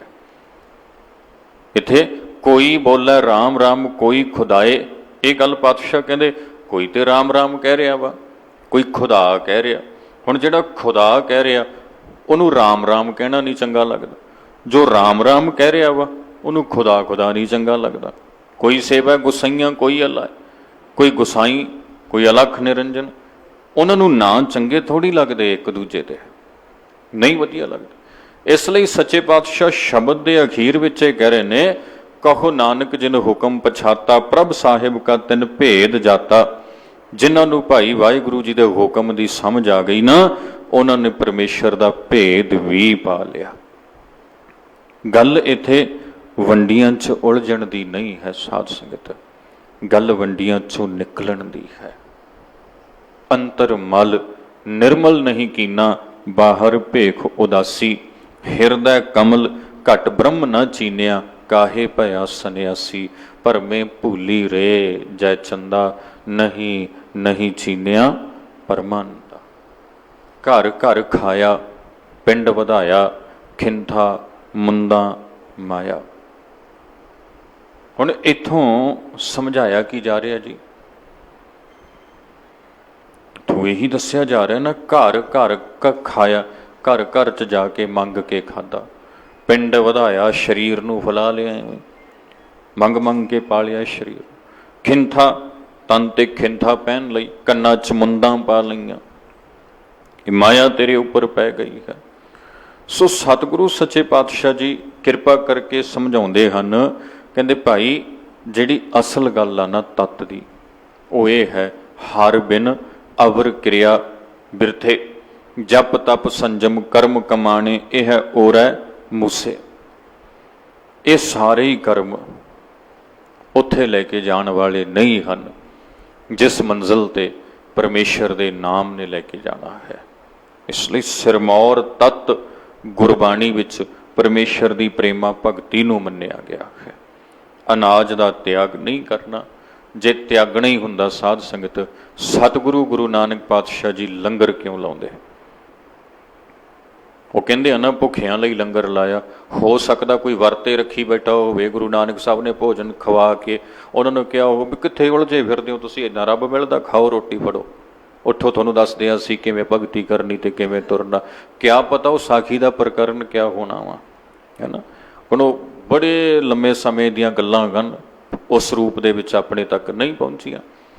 ਸ਼੍ਰੀ ਗੁਰੂ ਨਾਨਕ ਪਾਤਸ਼ਾਹ ਜੀ ਨੇ ਜੋ ਭੋਜਨ ਛਕਾਇਆ, ਹੋ ਸਕਦਾ ਉਹ ਇੱਦਾਂ ਦੇ ਕੋਈ ਹੋਣ ਤੇ ਉਹਨਾਂ ਨੂੰ ਸੋਝੀ ਦਿੱਤੀ ਹੋਵੇ ਗੁਰੂ ਪਾਤਸ਼ਾਹ ਨੇ ਕੋਲ ਬੈਠ ਕੇ, ਜਿਵੇਂ ਯੋਗੀਆਂ ਸਿੱਧਾਂ ਨਾਲ ਗੋਸ਼ਟੀ ਕੀਤੀ ਸੀ, ਤੇ ਫਿਰ ਉਹਨਾਂ ਨੂੰ ਵੀ ਗੁਰੂ ਨਾਨਕ ਪਾਤਸ਼ਾਹ ਦਾ ਵਚਨ ਮੰਨਣਾ ਪਿਆ ਸੀ ਨਾ, ਸਹਿਮਤ ਹੋਣਾ ਪਿਆ ਸੀ।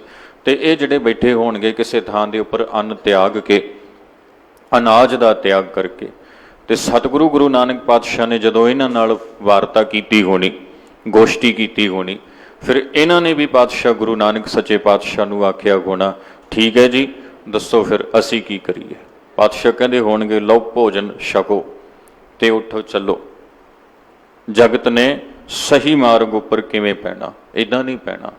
ਭਾਈ ਗੁਰਦਾਸ ਜੀ ਨੇ ਲਿਖਿਆ ਨਾ, ਸਿੱਧ ਛਪ ਬੈਠੇ ਪਰਵਤੀ, ਕੌਣ ਜਗਤ ਕੋ ਪਾਰ ਉਤਾਰਾ। ਇੱਦਾਂ ਕਿਵੇਂ ਭਾਈ ਜਗਤ ਦਾ ਪਾਰ ਉਤਾਰਾ ਹੋਏਗਾ। ਸੋ ਸਾਧ ਸੰਗਤ, ਗੁਰਮਤਿ ਦਾ ਸਿਧਾਂਤ ਸਾਦਾ ਜਿਹਾ ਹੈ। ਗੁਰੂ ਘਰਾਂ 'ਚ ਲੰਗਰ ਬਣੇ ਹੋਏ ਨੇ, ਪਾਤਸ਼ਾਹ ਗੁਰੂ ਨਾਨਕ ਸਾਹਿਬ ਦੇ ਸਮੇਂ ਤੋਂ ਸ਼ੁਰੂ ਹੋਏ ਨੇ।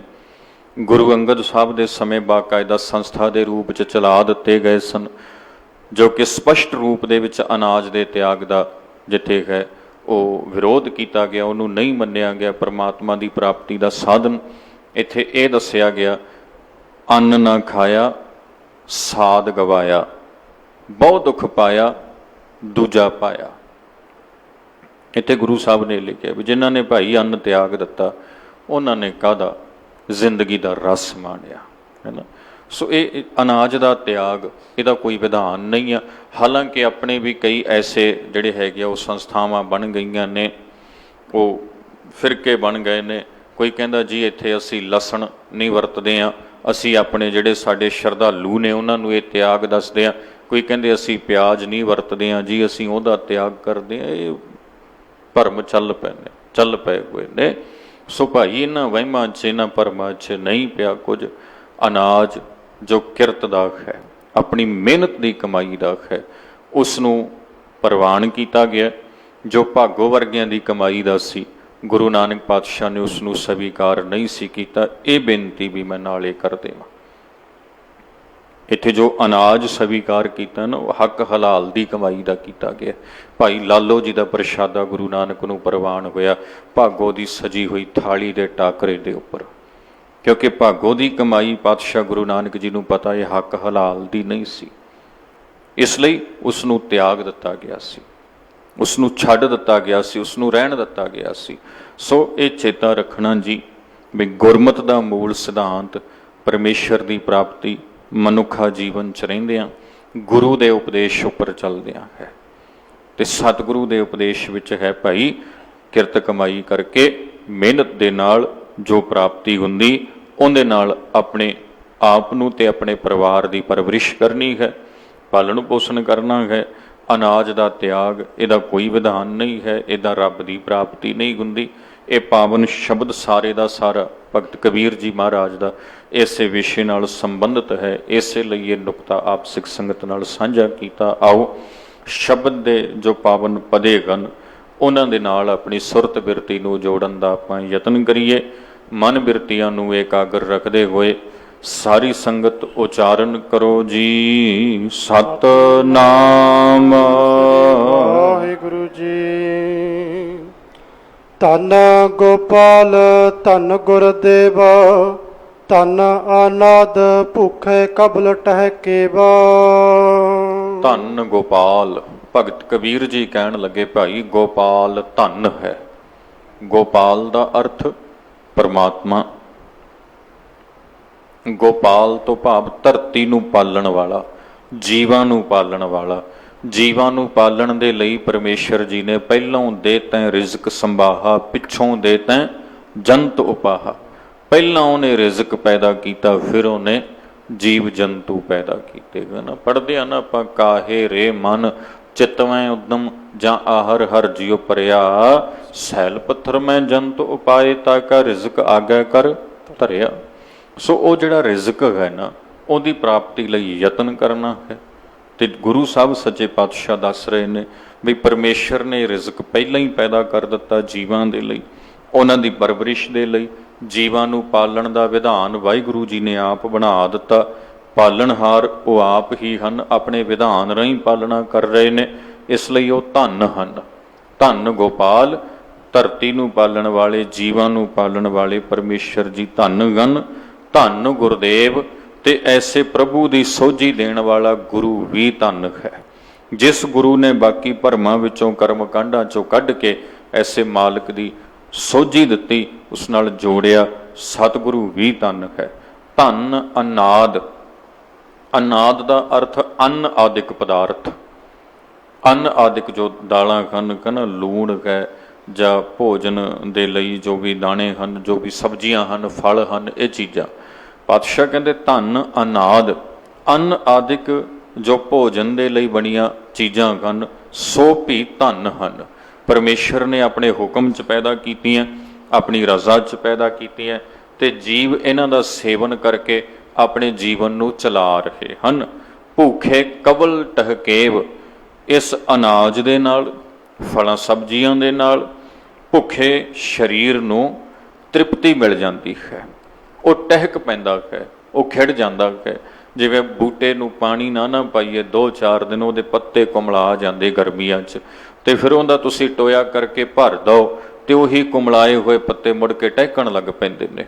ਇੱਦਾਂ ਹੀ ਅਨਾਜ ਭੁੱਖੇ ਨੂੰ ਮਿਲੇ ਤੇ ਉਹਦੇ ਵੀ ਚਿਹਰੇ ਤੇ ਰੌਣਕ ਆ ਜਾਂਦੀ ਹੈ, ਉਹ ਵੀ ਟਹਿਕਣ ਲੱਗ ਪੈਂਦਾ ਹੈ। ਬਾਬਾ ਜੀ ਕਹਿੰਦੇ ਭੁੱਖੇ ਕਬਲ ਟਹਿਕੇਵ, ਉਹ ਅਨਾਜ ਵੀ ਭਾਈ ਧੰਨ ਹੈ ਜਿਸ ਦੇ ਨਾਲ ਭੁੱਖੇ ਸਰੀਰਾਂ ਨੂੰ ਤ੍ਰਿਪਤੀ ਮਿਲਦੀ ਹੈ। ਧਨ ਓਏ ਸੰਤ ਜਨ ਐਸੀ ਜਾਣੇ, ਤਿਨ ਕਾ ਮਿਲਵਾ ਸਾਰੰਗ ਪਾਨੇ। ਧੰਨ ਉਹ ਸੰਤ, ਉਹ ਸਾਧੂ ਜਨ, ਸੰਤ ਜਨ, ਰੱਬ ਦੇ ਪਿਆਰੇ ਧੰਨ ਹਨ। ਕੌਣ ਜੀ? ਜਿਨ ਐਸੀ ਜਾਣੀ, ਜਿਨ੍ਹਾਂ ਨੇ ਇਸ ਰੂਪ ਦੇ ਵਿੱਚ ਇਸ ਗੱਲ ਨੂੰ ਸਮਝ ਲਿਆ ਹੈ। ਧੰਨ ਹਨ ਉਹ ਜਿਨ੍ਹਾਂ ਨੇ ਇਸ ਰੂਪ 'ਚ ਸਮਝ ਲਿਆ। ਕਿਸ ਰੂਪ 'ਚ ਸਮਝਿਆ ਜੀ? ਬਈ ਪਾਲਣ ਵਾਲਾ ਪਰਮੇਸ਼ਰ ਧੰਨ, ਜਿਨ੍ਹਾਂ ਨੇ ਹੁਕਮ ਸਾਜਿਆ ਤੇ ਜੀਵਾਂ ਦੀ ਪਰਵਰਿਸ਼ ਹੋ ਰਹੀ ਹੈ। ਸੋਝੀ ਦੇਣ ਵਾਲਾ ਸਤਿਗੁਰੂ ਧੰਨ, ਜਿਹਨੇ ਸੋਝੀ ਕਰਾਈ ਵਾਹਿਗੁਰੂ ਦੀ ਤੇ ਉਹਦੇ ਨਾਲ ਜੋੜਿਆ, ਭਰਮਾਂ ਕਰਮ ਕਾਂਡਾਂ ਚੋਂ ਕੱਢਿਆ। ਅਨਾਜ ਵੀ ਧੰਨ, ਜਿਹਦੇ ਨਾਲ ਭੁੱਖਿਆਂ ਦੀ ਤ੍ਰਿਪਤੀ ਹੁੰਦੀ।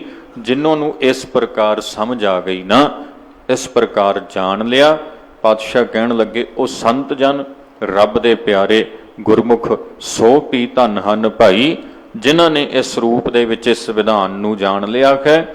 ਤਿੰਨ ਕਉ ਮਿਲਬੋ ਸਾਰੰਗ ਪਾਣੀ, ਅਸਲ ਵਿੱਚ ਪਰਮੇਸ਼ਰ ਦੀ ਪ੍ਰਾਪਤੀ ਤਿੰਨਾਂ ਨੂੰ ਹੀ ਹੋਵੇਗੀ। ਸਾਰੰਗ ਪਾਣੀ ਦਾ ਅਰਥ ਪਰਮਾਤਮਾ, ਅਕਾਲ ਪੁਰਖ ਵਾਹਿਗੁਰੂ ਜੀ। ਜੋ ਸਾਰੰਗ ਕਹਿ ਦਿੰਦੇ ਆ ਸਾਧ ਸੰਗਤ ਜੀ, ਧਨੁਖ ਨੂੰ, ਪਾਣੀ ਦਾ ਅਰਥ ਜਿਹਦੇ ਹੱਥ ਵਿੱਚ ਹੈ। ਹਿੰਦੂ ਧਰਮ ਦੇ ਵਿੱਚ ਧਨੁਖਧਾਰੀ ਮੰਨਿਆ ਗਿਆ ਨਾ, ਕਈ ਰੂਪਾਂ 'ਚ ਰੱਬ ਨੂੰ ਮੰਨਿਆ ਗਿਆ। ਸੋ ਇੱਥੇ ਭਾਵ ਅਰਥ ਰੂਪ ਦੇ ਵਿੱਚ ਭਗਤ ਕਬੀਰ ਜੀ ਨੇ ਗੱਲ ਕੀਤੀ ਹੈ। ਕਹਿੰਦੇ ਭਾਈ ਤਿਨ ਕੋ ਮਿਲਬੋ ਸਾਰੰਗ ਪਾਣੀ, ਤਿਨਾਂ ਸੰਤ ਜਨਾਂ ਨੂੰ ਹੀ ਪਰਮਾਤਮਾ ਜੀ ਵਾਹਿਗੁਰੂ ਜੀ ਮਿਲਦੇ ਹਨ। ਆਦ ਪੁਰਖ ਤੈ ਹੋਏ ਅਨਾਦ, ਜਪੀਐ ਨਾਮ ਅੰਨ ਕਾ ਸਾਧ ਰਹਾਓ। ਆਦ ਪੁਰਖ ਤੇ ਹੋਏ ਅਨਾਦ, ਅੰਨ ਆਦਿਕ ਇਹ ਜੋ ਪਦਾਰਥ ਹਨ ਆਦ ਪੁਰਖ ਤੇ ਹੋਏ, ਰੱਬ ਜੀ ਤੋਂ ਹੀ ਹੋਏ ਹਨ, ਪਰਮੇਸ਼ਰ ਜੀ ਤੋਂ ਹੀ ਬਣੇ ਹਨ, ਅਕਾਲ ਪੁਰਖ ਨੇ ਹੀ ਪੈਦਾ ਕੀਤੇ ਹਨ। ਮਹਾਰਾਜ ਜੀ ਦੱਸਦੇ ਨੇ ਆਦ ਪੁਰਖ ਤੇ ਹੋਏ ਅਨਾਦ, ਅੰਨ ਆਦਿਕ ਪਦਾਰਥ, ਫਲ ਸਬਜ਼ੀਆਂ ਜੋ ਵੀ ਚੀਜ਼ਾਂ ਹਨ ਪਰਮੇਸ਼ਰ ਤੋਂ ਹੀ ਬਣੀਆਂ ਹਨ। ਭਾਈ ਜਪੀਆ ਨਾਮ ਅੰਨ ਕੈ ਸਾਧ, ਇਸ ਲਈ ਨਾਮ ਵੀ ਭਾਈ ਤਾਂ ਹੀ ਜਪਿਆ ਜਾ ਸਕਦਾ ਹੈ ਜੇਕਰ ਸਰੀਰ ਅਨਾਜ ਨੂੰ ਖਾਂਦਾ ਹੈ, ਤਦ ਹੀ ਸਰੀਰ ਤਕੜਾ ਰਹੇਗਾ ਨਾ। ਸਰੀਰ ਨੂੰ ਇਹਦੀ ਖੁਰਾਕ ਮਿਲੇਗੀ ਤੇ ਸਰੀਰ ਬੈਠ ਕੇ ਨਾਮ ਜਪ ਸਕਦਾ, ਸਤਸੰਗ ਕਰ ਸਕਦਾ, ਕਿਰਤਕਾਰ ਕਰ ਸਕਦਾ ਵਾ, ਆਪਣੀਆਂ ਜ਼ਿੰਮੇਵਾਰੀਆਂ ਤੇ ਆਪਣੇ ਫਰਜ਼ਾਂ ਨੂੰ ਨਿਭਾ ਸਕਦਾ। ਹੁਣ ਜੇ ਅਨਾਜ ਹੀ ਤਿਆਗ ਦਿੱਤਾ, ਸਰੀਰ ਤੇ ਕਮਜ਼ੋਰ ਹੋ ਜਾਏਗਾ, ਦੁਬਲਾ ਪਤਲਾ ਹੋ ਜਾਏਗਾ, ਤੇ ਫਿਰ ਇਹ ਆਪਣੀਆਂ ਜ਼ਿੰਮੇਵਾਰੀਆਂ, ਆਪਣੇ ਫਰਜ਼ਾਂ ਨੂੰ ਕਿਸ ਪ੍ਰਕਾਰ, ਕਿਵੇਂ ਉਹਨਾਂ ਨੂੰ ਨਿਭਾਉਣਾ ਕਰੇਗਾ। ਸੋ ਇੱਥੇ ਹੁਣ ਇਸ ਲਈ ਬਾਬਾ ਜੀ ਨੇ ਦੱਸਣਾ ਕੀਤਾ, ਆਦ ਪੁਰਖ ਤੇ ਹੋਏ ਅਨਾਦ, ਜਪੀਐ ਅੰਨ ਨਾਮ ਕੈ ਸਾਧ। ਕਹਿੰਦੇ ਭਾਈ ਆਦ ਪੁਰਖ ਪਰਮਾਤਮਾ ਵਾਹਿਗੁਰੂ ਜੀ ਤੋਂ ਹੀ ਅਨਾਜ ਇਤਿਆਦਿਕ ਪਦਾਰਥ ਬਣੇ ਹਨ, ਤੇ ਪਰਮੇਸ਼ਰ ਦਾ ਨਾਮ ਜਪਣਾ ਹੈ ਤਾਂ ਸਰੀਰ ਦੀ ਪਾਲਣਾ ਦੇ ਲਈ ਅਨਾਜ ਨੂੰ ਵਰਤਣਾ ਹੈ। ਜਪੀਐ ਨਾਮ ਜਪੀਐ ਅੰਨ, ਅੰਪੈ ਕੈ ਸੰਗ ਨਿੱਕਾ ਬਨ। ਜਪੀਐ ਨਾਮ ਜਪੀਐ ਅੰਨ। ਹੁਣ ਇੱਥੇ ਕਹਿੰਦੇ ਭਾਈ ਜਿਵੇਂ ਨਾਮ ਜਪਣਾ ਨਾ ਸਹਿਜੇ, ਨਾਮ ਕਿਵੇਂ ਜਪਣਾ ਜੀ? ਸਹਿਜੇ। ਹਰ ਕਾ ਬਿਲੋਬ ਨਾ ਬਿਲੋਵੋ ਮੇਰੇ ਭਾਈ, ਸਹਿਜ ਬਿਲੋਵੋ ਤਤ ਨਾ ਜਾਈ। ਪਰਮੇਸ਼ਰ ਜੀ ਦਾ ਨਾਮ ਜੋ ਸਹਿਜ ਨਾਲ ਜਪਣਾ ਹੈ, ਸੁਰਤ ਨੂੰ ਉਸ ਵਿੱਚ ਜੋੜਨ ਲਈ ਜਪਣਾ ਹੈ, ਸੋਝੀ ਲਈ ਜਪਣਾ ਹੈ, ਇੱਕ ਮਿਕਤਾ ਲਈ ਜਪਣਾ ਹੈ, ਉਸ ਦਾ ਰੂਪ ਹੋਣ ਲਈ ਜਪਣਾ ਹੈ। ਪਾਤਸ਼ਾਹ ਕਹਿੰਦੇ ਜਪੀਐ ਨਾਮ ਜਪੀਐ ਅੰਨ, ਅੰਨ ਵੀ ਉਸੇ ਤਰ੍ਹਾਂ ਦੇਹੀ ਨੂੰ ਪਾਲਣ ਲਈ ਹੀ ਵਰਤਣਾ ਹੈ, ਢਿੱਡ ਭਰਨ ਲਈ ਨਹੀਂ। ਐਵੇਂ ਨਹੀਂ ਵੀ ਬਸ ਜੋ ਸਾਹਮਣੇ ਪਿਆ ਥਾਲੀ ਮੁਕਾ ਕੇ ਹਟਣੀ, ਭਾਵੇਂ ਜਾ ਕੇ ਸਿੱਧਾ ਹੀ ਡਾਕਟਰ ਦੇ ਭਰਤੀ ਹੋਣਾ ਪਵੇ, ਇੱਦਾਂ ਨਹੀਂ। ਸਹਿਜ ਨਾਲ, ਲੋੜ ਦੇ ਮੁਤਾਬਕ, ਜਿੰਨੀ ਜ਼ਰੂਰਤ ਓਨਾ ਕੁ ਖਾਓ, ਉਹਦੇ ਮੁਤਾਬਕ ਖਾਓ, ਲੋੜ ਦੇ ਮੁਤਾਬਕ। ਵਾਧੂ ਖਾਧੇ ਨੇ ਤੇ ਪਰੇਸ਼ਾਨ ਹੀ ਕਰਨਾ, ਤੰਗ ਹੀ ਕਰਨਾ ਹੈ। ਇਸ ਲਈ ਸਹਿਜ ਦੇ ਨਾਲ ਅਨਾਜ ਦੀ ਵਰਤੋਂ ਕਰਨੀ, ਤੇ ਸਹਿਜ ਦੇ ਨਾਲ ਹੀ ਪਰਮੇਸ਼ਰ ਦੇ ਨਾਮ ਵਿੱਚ ਆਪਣੀ ਸੁਰਤ ਨੂੰ ਜੋੜਨਾ ਹੈ। ਅੰਬੈ ਕੈ ਸੰਗ ਨੀਕਾ ਵਨ। ਅੰਬੈ ਦਾ ਅਰਥ ਹੈ ਜੀ ਪਾਣੀ। ਹੁਣ ਪਾਣੀ ਦਾ ਤੇ ਤਿਆਗ ਸਾਧ ਸੰਗਤ ਨਹੀਂ ਨਾ ਕੀਤਾ ਜਾ ਸਕਦਾ, ਪਾਣੀ ਤਾਂ ਨਹੀਂ ਛੱਡਿਆ ਜਾ ਸਕਦਾ। ਸਰੀਰ ਲਈ ਬੜਾ ਜ਼ਰੂਰੀ ਹੈ ਪਾਣੀ, ਉਹਦਾ ਤੇ ਤਿਆਗ ਹੀ ਨਹੀਂ ਹੋ ਸਕਦਾ। ਤੇ ਗੁਰੂ ਬਾਬਾ ਜੀ ਕਹਿਣ ਲੱਗੇ ਅੰਬੈ ਕੈ ਸੰਗ, ਭਾਈ ਜਿਸ ਪਾਣੀ ਦੇ ਨਾਲ ਆ ਸਰੀਰ ਦੀ ਪਰਵਰਿਸ਼ ਹੋਈ, ਇਹਨੂੰ ਸੰਭਾਲਿਆ ਪਾਲਿਆ ਜਾ ਸਕਦਾ। ਅਨਾਜ ਵੀ ਤੇ ਉਸੇ ਪਾਣੀ ਕਰਕੇ ਹੀ ਪੈਦਾ ਹੋਇਆ, ਫਲ ਸਬਜ਼ੀਆਂ ਵੀ ਤੇ ਉਸ ਪਾਣੀ ਕਰਕੇ ਹੀ ਪੈਦਾ ਹੋਏ ਨੇ। ਜੇ ਪਾਣੀ ਉਹਨਾਂ ਦੀ ਜੜ 'ਚ ਪੈਂਦਾ ਰਿਹਾ, ਉਹਨਾਂ ਨੂੰ ਮਿਲਦਾ ਰਿਹਾ, ਤਦ ਹੀ ਫਸਲਾਂ ਬਣੀਆਂ, ਹੈ ਨਾ, ਤਦ ਹੀ ਉਹ ਫਲਾਂ ਸਬਜ਼ੀਆਂ ਦੇ ਬੂਟੇ ਦਰਖਤ ਲੱਗੇ, ਤਦ ਹੀ ਸਭ ਕੁਝ ਪ੍ਰਾਪਤ ਹੋਇਆ। ਜੇ ਪਾਣੀ ਹੀ ਨਾ ਮਿਲਦਾ ਤੇ ਕਿੱਥੋਂ ਇਹ ਅਨਾਜ ਨੇ ਪੈਦਾ ਹੋਣਾ ਸੀ। ਪਾਣੀ ਹੀ ਅਨਾਜ ਦੀ, ਫਲ ਸਬਜ਼ੀਆਂ ਦੀ ਸੰਭਾਲ ਕਰਦਾ, ਪਰਵਰਿਸ਼ ਕਰਦਾ ਹੈ, ਤੇ ਪਾਣੀ ਹੀ ਸਰੀਰ ਨੂੰ ਸੰਭਾਲਣ ਵਾਲਾ, ਪਾਲਣ ਵਾਲਾ ਹੈ। ਇਸ ਲਈ ਜੇ ਸਰੀਰ ਲਈ ਪਾਣੀ ਜ਼ਰੂਰੀ ਹੈ, ਉਹ ਅਸੀਂ ਛਕਦੇ ਹਾਂ।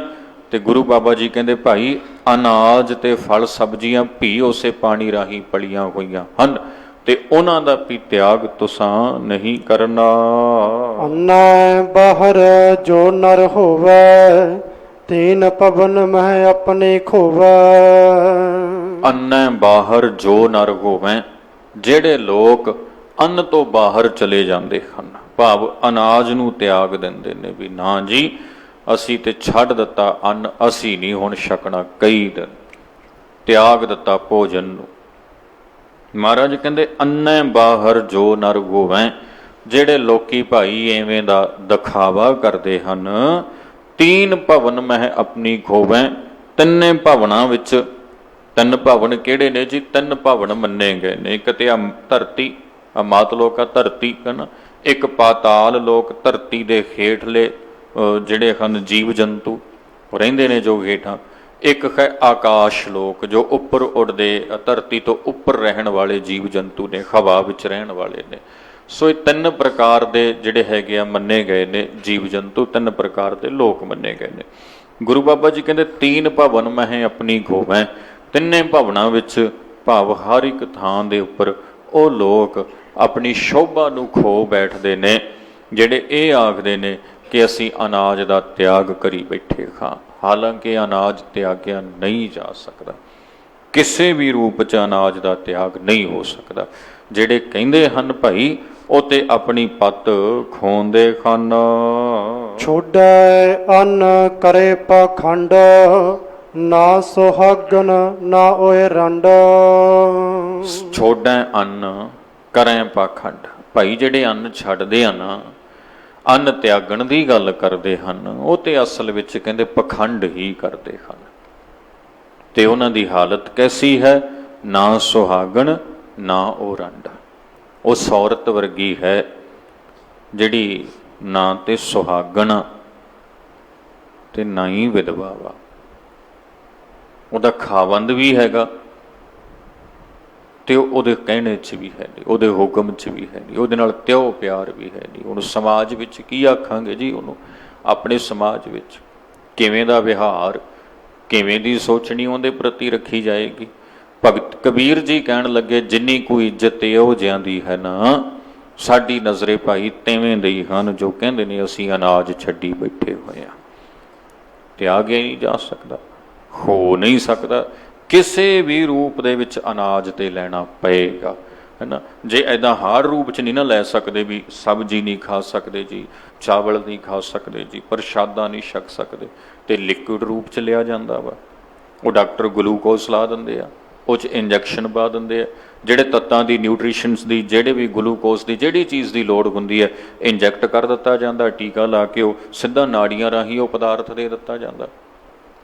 ਜਿਨ੍ਹਾਂ ਚੀਜ਼ਾਂ ਦੀ ਜਿਹੜੀ ਖੁਰਾਕ ਦੀ ਸਰੀਰ ਨੂੰ, ਅੰਦਰਲੇ ਸ਼ੈਲਾਂ ਨੂੰ ਲੋੜ ਹੁੰਦੀ ਆ, ਉਹ ਤੇ ਫਿਰ ਮਿਲੀ ਜਾਂਦੀ ਹੁੰਦੀ ਨਾ ਕਿਸੇ ਰੂਪ 'ਚ। ਸੋ ਇਹ ਕਹਿਣਾ ਵੀ ਪ੍ਰਸ਼ਾਦਾ ਤਿਆਗ ਦਿੱਤਾ ਜੀ, ਅੰਨ ਛੱਡ ਦਿੱਤਾ, ਇਹ ਤੇ ਤਿਆਗੀ ਹੋ ਗਏ, ਬਾਬਾ ਜੀ ਕਹਿੰਦੇ ਭਾਈ ਇਹ ਸ਼ੋਭਨੀਕ ਬਾਤ ਨਹੀਂ ਹੈ। ਇਹ ਤੇ ਕਿਸੇ ਨਾ ਕਿਸੇ ਰੂਪ 'ਚ ਅੰਨ ਤੇ ਅੰਦਰ ਜਾ ਰਿਹਾ, ਤਦੇ ਤੇ ਸਰੀਰ ਸਲਾਮਤ ਆ, ਨਹੀਂ ਤੇ ਇਹਨੇ ਕਿਲੇ ਨੇ ਢਹਿ ਜਾਣਾ ਸੀ ਇਸਨੇ। ਸੋ ਦੱਸਦੇ ਹਨ ਅੱਗੋਂ ਆਪਣਾ ਬਚਨ ਲਿਖਣ ਲੱਗੇ। ਜਗ ਮੈਂ ਬਖਤੈ ਦੁੱਧਾ ਧਾਰੇ, ਗੁਪਤੇ ਖਾਵੇ ਬਟਕਾ ਸਾਰੇ। ਜਗ ਮਹਿ ਬਖਤੇ ਦੁੱਧਾ ਧਾਰੀ, ਕਹਿੰਦੇ ਜਗਤ ਵਿੱਚ ਕਈ ਦੁੱਧਾ ਧਾਰੀ ਵੀ ਹਨ ਭਾਈ, ਜੋ ਕਹਿੰਦੇ ਹਨ ਬਈ ਅਸੀਂ ਕੇਵਲ ਦੁੱਧ ਦਾ ਹੀ ਸੇਵਨ ਕਰਦੇ ਹਾਂ, ਇਸ ਤੋਂ ਬਿਨਾਂ ਹੋਰ ਕੋਈ ਚੀਜ਼ ਦਾ ਸੇਵਨ ਨਹੀਂ ਕਰਦੇ।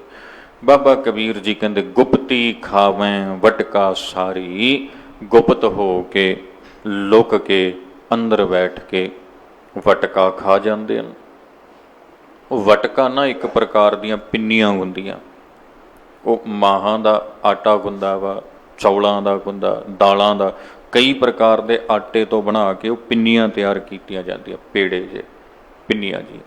ਹੁਣ ਉਹ ਵੇਖਣ ਨੂੰ ਤੇ ਛੋਟੀ ਹੋ ਸਕਦੀ ਆ, ਪਰ ਉਹਦੇ 'ਚ ਐਨਰਜੀ ਇੰਨੀ ਹੁੰਦੀ, ਬੰਦਾ ਇੱਕ ਖਾ ਲੇ ਸਾਰਾ ਦਿਨ ਭੁੱਖ ਨਹੀਂ ਲੱਗਦੀ। ਆ ਹੁਣ ਅੱਜ ਕੱਲ੍ਹ ਤੇ ਮੇਰਾ ਖਿਆਲ ਹੈ ਵੀ ਉਹ ਨਾ ਤੇ ਉਹਨਾਂ ਦੁੱਧ ਹੋਣਾ ਵਾ ਤੇ ਨਾ ਉਸ ਰੂਪ 'ਚ ਉਹਨੂੰ ਬਣਾਇਆ ਜਾਂਦਾ ਹੋਣਾ। ਪਹਿਲਾਂ ਜਦੋਂ ਖੋਆ ਕੱਢ ਲੈਂਦੇ ਸੀ ਨਾ, ਖੋਆ, ਤੇ ਜਦੋਂ ਘਰੇ ਬਣਾ ਕੇ ਸਵੇਰੇ ਸਵੇਰੇ ਬੰਦਾ ਚਾਹ ਦੇ ਗਲਾਸ ਨਾਲ ਇੱਕ ਪਿੰਨੀ ਉਹਦੀ ਖਾ ਲੈਂਦਾ ਤੇ ਮਜਾ ਲੈ ਦੁਪਹਿਰ ਤੱਕ ਭੁੱਖ ਲੱਗ ਜਾਏ, ਤੇ ਜੇ ਦੋ ਖਾ ਲਈ ਆਥਣ ਤੱਕ ਡਿੱਕੀ ਲੱਗੀ ਰਹਿੰਦੀ ਬੰਦੇ ਦੀ। ਲਓ ਜੀ, ਬਣ ਗਏ ਅੰਨ ਦੇ ਤਿਆਗੀ, ਬਣ ਗਏ ਭਗਤ। ਅਸੀਂ ਤੇ ਜੀ ਛਕਿਆ ਹੀ ਨਹੀਂ, ਸਵੇਰੇ ਚੜ੍ਹਨ ਤੋਂ, ਸੂਰਜ ਚੜ੍ਹਨ ਤੋਂ ਪਹਿਲਾਂ ਛਕਿਆ ਸੀ, ਹੁਣ ਸੂਰਜ ਛਿਪਣ ਵਾਲਾ, ਰਾਤ ਹੋਣ ਵਾਲੀ ਹੋ ਗਈ ਤੇ ਖਾਧਾ ਹੀ ਕੁਝ ਨਹੀਂ। ਹੁਣ ਜਿੰਨੀ ਐਨਰਜੀ ਦੀ ਸਰੀਰ ਨੂੰ ਲੋੜ ਹੈਗੀ ਆ, ਜਿਹੜੇ ਮਿਨਰਲ, ਜਿਹੜੇ ਵਿਟਾਮਿਨ, ਜਿਹੜੇ ਨਿਊਟ੍ਰੀਸ਼ਨ, ਜੋ ਤੱਤ ਸਰੀਰ ਨੂੰ ਚਾਹੀਦੇ ਨੇ ਉਹਦੇ 'ਚੋਂ ਮਿਲ ਗਏ। ਹੁਣ ਕੀ ਲੋੜ ਬਾਕੀ ਚੀਜ਼ਾਂ ਖਾਣ ਦੀ? ਸੋ ਇਹ ਚੇਤਾ ਰੱਖਣਾ, ਭਗਤ ਕਬੀਰ ਜੀ ਇਸ ਰੂਪ 'ਚ ਕਹਿ ਰਹੇ ਨੇ ਜਗ ਮੈਂ ਬਖਤੇ ਦੁੱਧਾ ਧਾਰੀ। ਜਿਹੜੇ ਭਾਈ ਦੁੱਧਾ ਧਾਰੀ ਇਤਿਆਦਿਕ ਲੋਕ ਆਪਣੇ ਆਪ ਨੂੰ ਦੁਨੀਆ 'ਚ ਅਖਵਾਉਂਦੇ ਹਨ, ਗੁਪਤੀ ਖਾਵੇਂ ਵਟਕਾ ਸਾਰੀ, ਲੁਕ ਛਿਪ ਕੇ ਭਾਈ ਉਹ ਵਟਕਾ ਇਤਿਆਦਿਕ ਖਾ ਜਾਂਦੇ ਆ। ਉਹ ਸੇਵਨ ਕਰ ਲੈਂਦੇ ਨੇ ਤਦੇ ਤੇ ਸਰੀਰ ਤੰਦਰੁਸਤ ਹੁੰਦਾ ਤੇ ਤੁਰੇ ਫਿਰਦੇ ਹਨ। ਅੱਗੇ ਦੱਸਦੇ ਹਨ, ਅੰਨੈ ਬਿਨਾ ਨਾ ਹੋਏ ਸੁਕਾਲ, ਤਜੈ ਅੰਨ ਨਾ ਮਿਲੇ ਗੋਪਾਲ। ਅੰਨੈ ਬਿਨਾ ਨਾ ਹੋਏ ਸੁਕਾਲ, ਅੰਨ ਤੋਂ ਬਿਨਾ ਨਾ ਸਰੀਰ ਸੁਖਾਲਾ ਨਹੀਂ ਹੋ ਸਕਦਾ, ਸਰੀਰ ਤੰਦਰੁਸਤ ਨਹੀਂ ਹੋ ਸਕਦਾ। ਸਰੀਰ ਆਪਣੇ ਕਾਰਜ ਹਨ ਜਿਹੜੇ ਇਹਨਾਂ ਨੂੰ ਕਰ ਨਹੀਂ ਸਕਦਾ ਅੰਨ ਤੋਂ ਬਿਨਾ। ਜੇ ਅੰਨ ਨੂੰ ਤਿਆਗ ਦਿੱਤਾ, ਤਜਿਆ ਅੰਨ ਨਾ ਮਿਲੇ ਗੋਪਾਲ। ਤੇ ਜਿਨ੍ਹਾਂ ਨੇ ਆਪਣੇ ਮਨ 'ਚ ਭਰਮ ਪਾ ਰੱਖਿਆ ਵਾ ਬਈ ਅਨਾਜ ਦਾ ਤਿਆਗ ਕਰਕੇ ਰੱਬ ਮਿਲ ਜਾਂਦਾ, ਕਹਿੰਦੇ ਭਾਈ ਇਦਾਂ ਨਹੀਂ ਹੁੰਦਾ। ਹਾਂ, ਵਿਗਿਆਨਕ ਤੌਰ ਤੇ ਇਹ ਡਾਕਟਰ ਵੀ ਕਹਿੰਦੇ ਨੇ ਬਈ ਵੈਸੇ ਹੀ ਜੇ ਤੁਹਾਡਾ ਚਿੱਤ ਕਰਦਾ ਤੇ ਇੱਕ ਦਿਨ ਲਈ ਤੁਸੀਂ ਅਨਾਜ ਤਿਆਗ ਦਿੰਦੇ ਹੋ, ਗੱਲ ਵੱਖਰੀ ਆ ਵੀ ਚਲੋ ਸਰੀਰ ਹੈ, ਮਿਹਦਾ ਹੈ, ਇਹਨੂੰ ਅੰਦਰੋਂ ਆਰਾਮ ਮਿਲ ਜਾਣਾ ਭੋਰਾ, ਤੇ ਉਹ ਪੇਟ ਨੇ ਖਾਲੀ ਹੋ ਜਾਣਾ ਵਾ ਤੇ ਉਹਨੇ ਆਪਣੀ ਜਿਹੜੀ ਹੈਗੀ ਆ ਪਹਿਲਾਂ ਵਾਲੀ ਸਥਿਤੀ ਉਹਦੇ 'ਚ ਆ ਜਾਣਾ।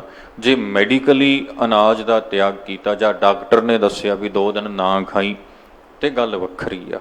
ਕਈ ਵਾਰੀ ਨਾ ਮਿਹਦੇ 'ਚ ਗਰਮੈਸ਼ ਭਰ ਜਾਂਦੀ ਜਾਂ ਕੋਈ ਰੋਗ ਇੱਦਾਂ ਦਾ ਲੱਗ ਜਾਂਦਾ ਜਾਂ ਕੋਈ ਕਿਸੇ ਪ੍ਰਕਾਰ ਦੀ ਚੀਜ਼ ਵੱਧ ਘੱਟ ਖਾਧੀ ਜਾਂਦੀ, ਉਹ ਫਿਰ ਡਾਕਟਰ ਕਹਿ ਦਿੰਦੇ ਵੀ ਹਲੇ 2 ਦਿਨ ਰਹਿਣ ਦੀ, ਨਾ ਖਾਈ, ਉਹ ਗੱਲ ਵੱਖਰੀ ਆ। ਪਰ ਜੇ ਅਨਾਜ ਦੇ ਤਿਆਗ ਨੂੰ ਧਰਮ ਦੇ ਵਿੱਚ ਕੋਈ ਵੱਡੀ ਪ੍ਰਾਪਤੀ ਸਮਝ ਕੇ ਬੰਦਾ ਕਰ ਰਿਹਾ ਵਾ ਜਾਂ ਰੱਬ ਦੀ ਪ੍ਰਾਪਤੀ ਸਮਝ ਕੇ ਕੋਈ ਅੰਨ ਤਿਆਗ ਰਿਹਾ, ਰਹਿਣ ਦਿਓ ਭਾਈ, ਇਹ ਨਾ ਕਰੋ। ਗੁਰੂ ਬਾਬਾ ਜੀ ਕਹਿ ਰਹੇ ਨੇ, ਤਜਿਆ ਅੰਨ ਨਾ ਮਿਲੇ ਗੋਪਾਲ। ਅੰਨ ਨੂੰ ਤਿਆਗ ਕੇ, ਭੋਜਨ ਨੂੰ ਤਿਆਗ ਕੇ ਪਰਮੇਸ਼ਰ ਦੀ ਪ੍ਰਾਪਤੀ ਨਹੀਂ ਹੋਣੀ। ਕਹਾ ਕਬੀਰ ਹਮ ਐਸੇ ਜਾਣਿਆ, ਧਨ ਆਨਾਦ ਠਾਕੁਰ ਮਨ ਮਾਨਿਆ। ਅੰਤਲਾ ਪਦਾ ਹੈ ਤੁਕਾਂ ਹਨ ਅੰਤਲੀਆਂ, ਕਹੋ ਕਬੀਰ ਹਮ ਐਸੇ ਜਾਣਿਆ। ਕਬੀਰ ਜੀ ਮਹਾਰਾਜ ਕਹਿਣ ਲੱਗੇ, ਭਾਈ ਅਸੀਂ ਇਸ ਪ੍ਰਕਾਰ ਜਾਣਿਆ ਹੈ, ਸਮਝਿਆ ਹੈ। ਕਿਸ ਪ੍ਰਕਾਰ ਜੀ? ਧਨ ਅਨਾਦ, ਅੰਨ ਇਤਿਆਦਿਕ ਪਦਾਰਥ ਧਨ ਹਨ, ਠਾਕੁਰ ਮਨ ਮਾਨਿਆ।